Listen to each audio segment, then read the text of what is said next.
Selamat pagi, ini saatnya kita datang kepada Tuhan dalam pujian dan penyembahan. Haleluya, sama-sama kita akan pujian yang mengatakan oleh karena kemurahan.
Mari sama-sama kita akan pujian yang mengatakan memuji Tuhan selalu. Haleluya.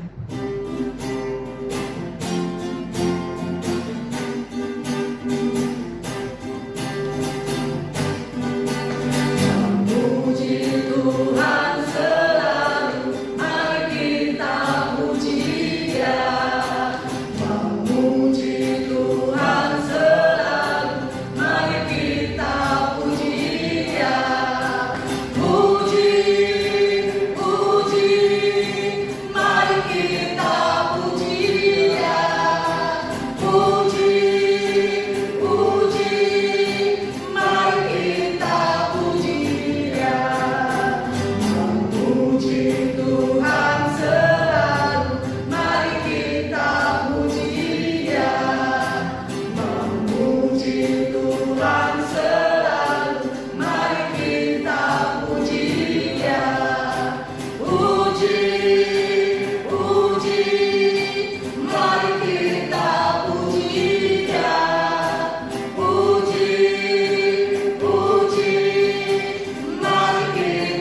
di sorga, dalam nama Tuhan Yesus Kristus,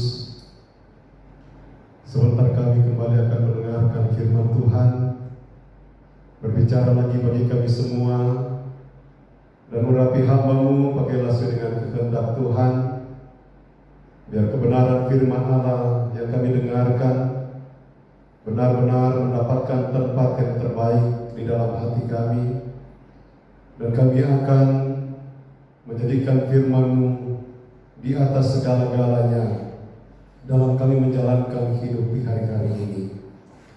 Berfirmanlah bagi kami semua, kami siap untuk mendengarkannya. Dalam nama Tuhan Yesus Kristus, kami sambut kebenaran firman Tuhan. Haleluya. Amin. Puji Tuhan. Salam sejahtera dalam kasih Tuhan Yesus Kristus, yang adalah kepala gereja kita. Kita mengucap syukur lagi pada saat ini kita dapat beribadah kepada Tuhan, dan bahkan teristimewa kita dapat mendengarkan kebenaran firman Tuhan. Kita akan melihat kebenaran firman Tuhan pada saat ini yang saya ambil di dalam Filipi pasalnya yang kedua, ayat yang ke-9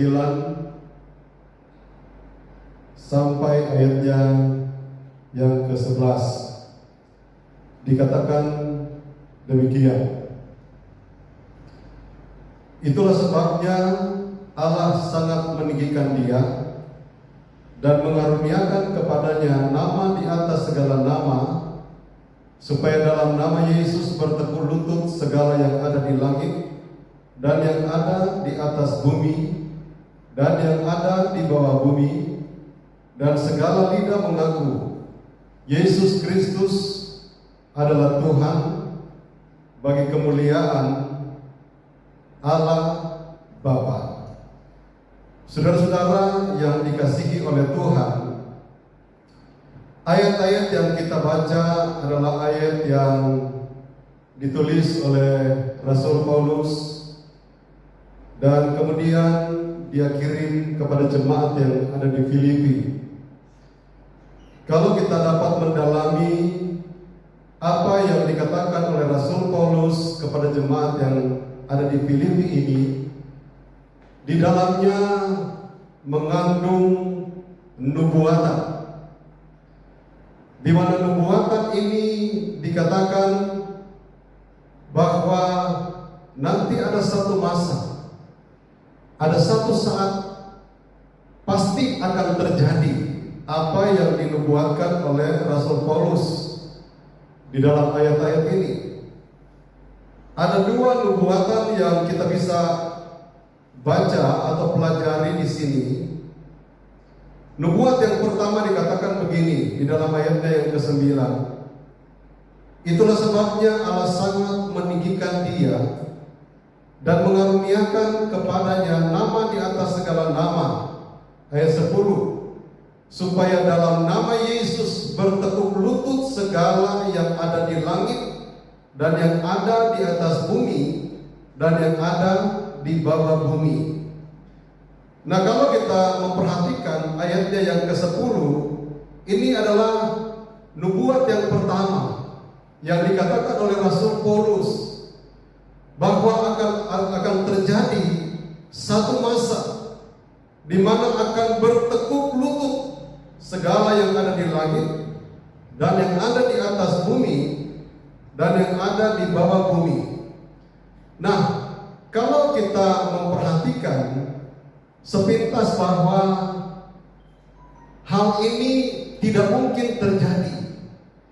Apa yang ada di langit, katakanlah matahari, bulan, dan bintang, dan bahkan planet yang ada di langit, ini adalah menunjukkan bahwa satu masa akan bertekuk lutut. Bahkan semua yang ada di muka bumi ini, baik yang ada di atas bumi dan bahkan di bawah bumi.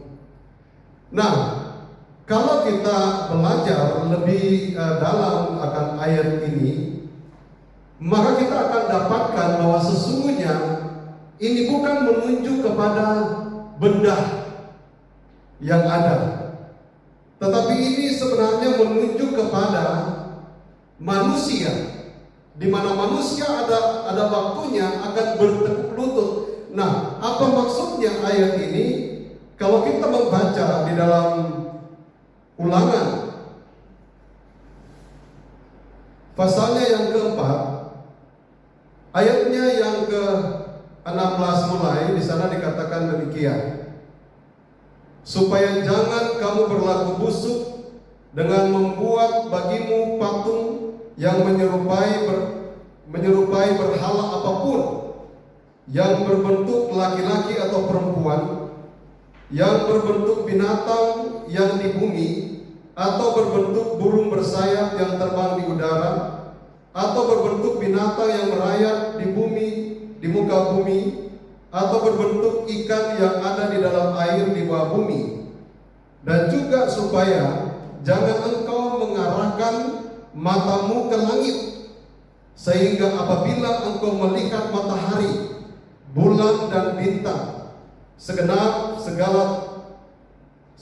tentara langit, engkau disesatkan untuk sujud menyembah dan beribadah kepada sekaliannya itu, dan justru diberikan Tuhan Allahmu kepada segala bangsa di seluruh kolong langit sebagai bagian mereka. Nah, inilah yang dimaksud oleh Rasul Paulus, bahwa manusia jangan sampai membuat patung apapun. Bisa dikatakan bahwa matahari, bulan, bintang yang ada di langit sana bisa dijadikan sebagai dewa, dibuat oleh manusia sebagai dewa, dibuat oleh manusia bagaikan dia adalah Tuhannya, sehingga dia hanya bertekuk lutut kepadanya, menyembah kepadanya. Nah, ini jangan sampai terjadi dalam kehidupan kita sebagai orang percaya. Nah, orang-orang ini yang tidak percaya kepada Tuhan, yang menjadikan Tuhan mereka adalah bulan, bintang, matahari, dan lain sebagainya, bahkan binatang-binatang, pohon-pohon yang besar, batu-batu yang besar dijadikan ilah mereka, dijadikan Tuhan mereka, dijadikan satu tempat fokus mereka untuk menyembah. Nah, satu masa di mana orang-orang ini akan menyembah kepada Tuhan. Mereka akan bertelut, kaki mereka akan bertelut dan menyembah kepada Yesus. Nah, kita akan melihat lagi ada satu ayat di dalam Yesaya pasalnya yang ke-45, ayatnya yang ke-23, dikatakan demikian. Demi aku sendiri, aku telah bersumpah, dari mulutku telah keluar kebenaran, suatu firman yang tidak dapat ditarik kembali, dan semua orang akan bertekuk lutut di hadapanku dan akan bersumpah setia dalam segala bahasa. Ayat 34 bagian A, sambil berkata, keadilan dan kekuatan hanya ada di dalam Tuhan. Nah, inilah yang diinginkan oleh Rasul Paulus kepada jemaat yang ada di Filipi, dan ini juga diharapkan dia menubuatkan hal ini agar supaya pada waktunya pasti akan terjadi. Orang-orang yang menyembah berhala akan datang kepada Tuhan, dan dikatakan oleh firman Allah, mereka akan bertekuk lutut di hadapan Tuhan. Ini adalah bagian yang pertama yang kalau kita pelajari, nubuat yang pertama yang saya yakin itu pasti akan terjadi. Yang kedua, nubuat yang kedua, kita melihat di dalam ayatnya yang ke-11. Dan segala lidah mengaku Yesus Kristus adalah Tuhan, bagi kemuliaan Allah Bapa. Nah, ini adalah merupakan satu nubuat yang dikatakan oleh Rasul Paulus bahwa semua lidah, segala lidah akan mengaku bahwa Yesus Kristus adalah Tuhan bagi kemuliaan Allah Bapa. Kalau sekarang tentu masih banyak yang tidak mengakui Yesus itu sebagai Tuhan. Bagaimana Yesus pada waktu dia masuk di Yerusalem, ada begitu banyak orang yang menyambut dia dengan tidak menganggap bahwa dia itu adalah Tuhan. Dia itu adalah Sang Juru Selamat. Mereka menganggap bahwa Yesus itu hanyalah manusia biasa. Dan Yesus dikatakan oleh firman Allah tidak banyak melakukan mujizat karena mereka tidak percaya kepada dia. Nah, hal ini akan terjadi, ada masanya di mana dikatakan di dalam ayat ini, dan segala lidah mengaku Yesus Kristus adalah Tuhan bagi kemuliaan Allah Bapa.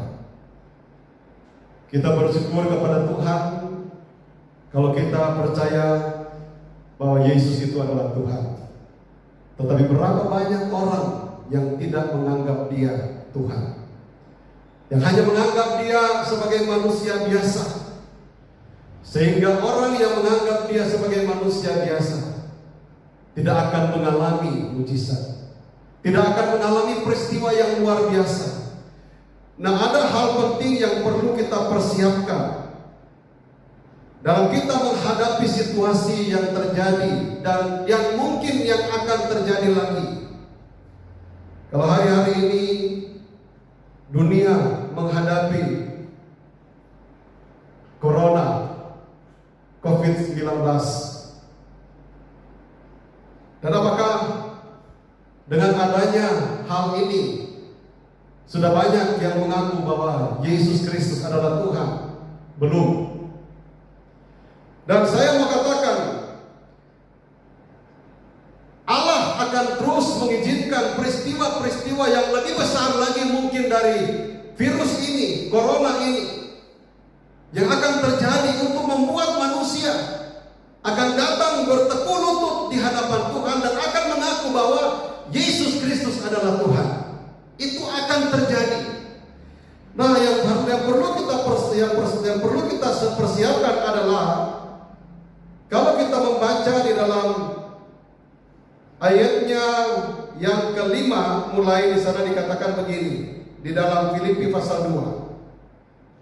Hendaklah kamu dalam hidupmu bersama menaruh pikiran dan perasaan yang terdapat juga dalam Kristus Yesus, yang walaupun dalam rupa Allah tidak menganggap kesetaraan dengan Allah itu sebagai milik yang harus dipertahankan, melainkan telah mengosongkan dirinya sendiri dan mengambil rupa seorang hamba.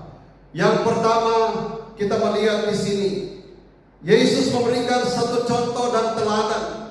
Sekalipun dia adalah Allah, sekalipun dia adalah Tuhan, tetapi dia mau merendahkan dirinya, bahkan dia mengosongkan dirinya.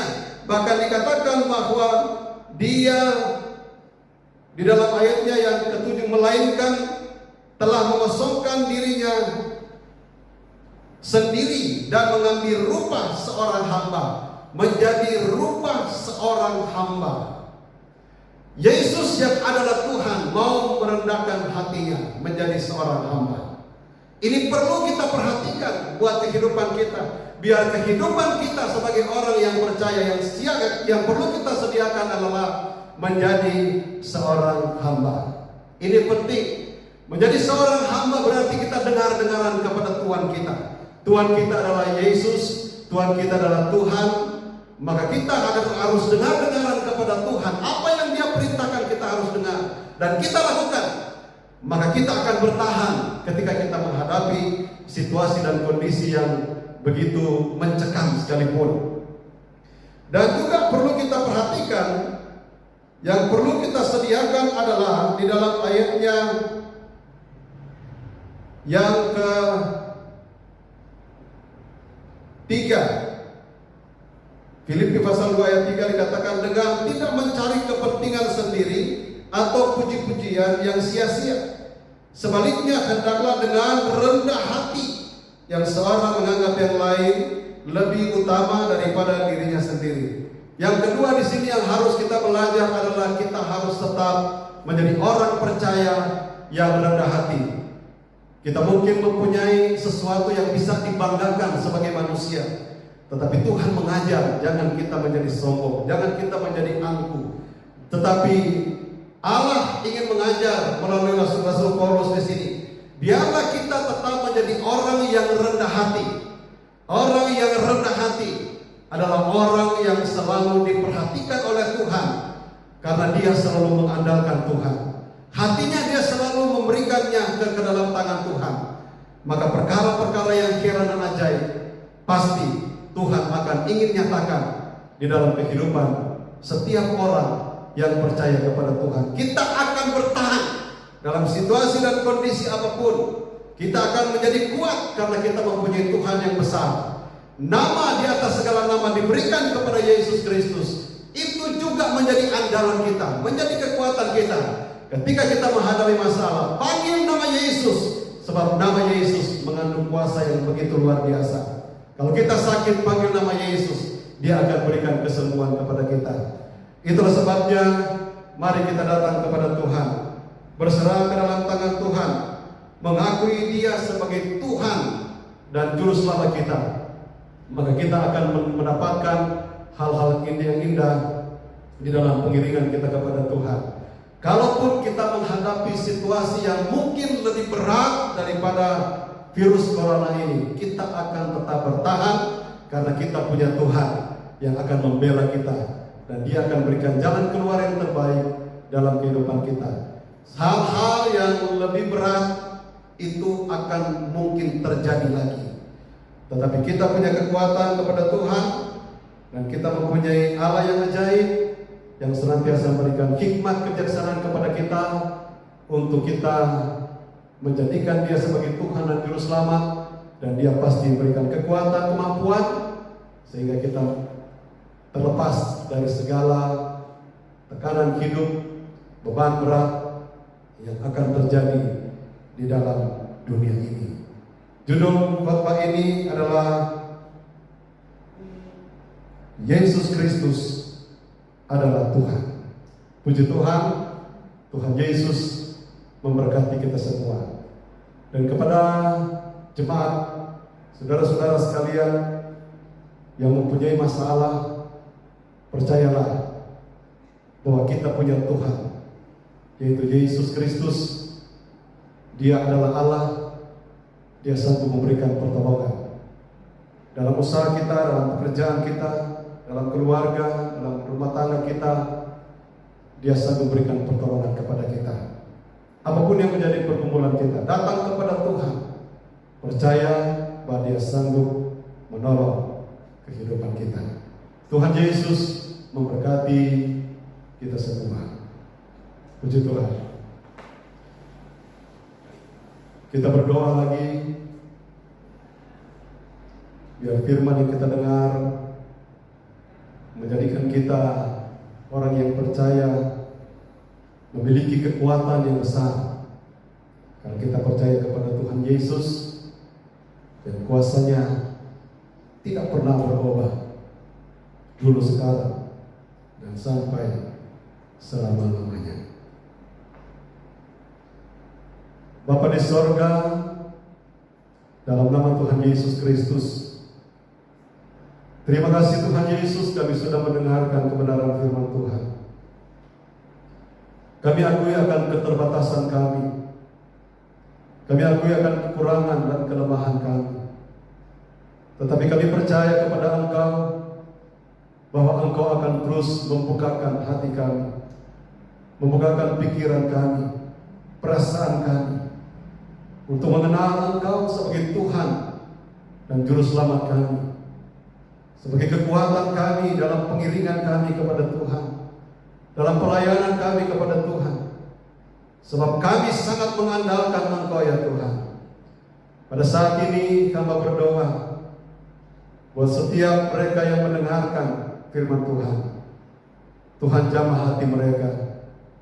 Kalau mereka menghadapi kesulitan, menghadapi masalah, menghadapi tantangan, bahkan sakit penyakit, Bapa, dalam nama Tuhan Yesus Kristus, kalau Engkau sudah memperlihatkan, melakukan perkara yang ajaib pada waktu-waktu yang lalu, kami yakin Engkau juga akan menyatakan kuasa-Mu pada saat ini. Kami berdoa di dalam nama Tuhan Yesus Kristus, mereka yang menghadapi masalah, Tuhan, Engkau bebaskan dalam nama Tuhan Yesus Kristus. Yang sakit dalam nama Tuhan Yesus Kristus disembuhkan oleh Tuhan. Kami dapat menikmati kuasa Tuhan. Kami dapat menikmati kehadiran Tuhan dalam setiap kehidupan kami. Terima kasih Bapa di sorga. Terima kasih Tuhan Yesus. Kami juga tetap berdoa buat bangsa dan negara kami. Engkau yang menempatkan kami di dalam negara ini, Engkau mengizinkan untuk kami berada di negara ini, dan negara ini menghadapi virus COVID-19. Tuhan Yesus, kami berdoa di dalam nama Tuhan Yesus Kristus, Engkau jamahlah bangsa kami ini ya Tuhan. Engkau berikan kekuatan, Engkau berikan hikmat kebijaksanaan kepada pemerintah yang ada, kepada dokter-dokter perawat yang ada, agar mereka boleh menjalankan tugas mereka dengan sebaik-baiknya. Mereka diberikan hikmat dan tangan-tangan mereka dipakai demi kesembuhan mereka yang sakit, yang terkena virus ini. Dalam nama Tuhan Yesus Kristus, Tuhan berikan bangsa kami ini, angkatlah sakit penyakit, angkatlah, musnahkan akan virus ini di dalam negara kami dalam nama Tuhan Yesus Kristus. Biar kami terbebas dari virus ini. Bangsa kami dipulihkan oleh Tuhan. Ada rencana yang indah yang Kau inginkan untuk bangsa dan negara ini. Terima kasih Bapa di sorga. Terima kasih Tuhan Yesus. Terima kasih Tuhan. Dan berakhirnya kami akan menerima berkat-berkat Tuhan, berkat-berkat dari Yesus. Engkau akan terus menyertai kami, menuntun kami. Engkau akan memberikan hal-hal yang indah di dalam setiap kehidupan kami. Engkau memberkati kami di dalam nama Bapa, Anak laki-laki dan Roh Kudus, yaitu di dalam nama Tuhan Yesus Kristus. Haleluya. Dan kita semua berkata amin. Tuhan Yesus memberkati kita semua. Amin.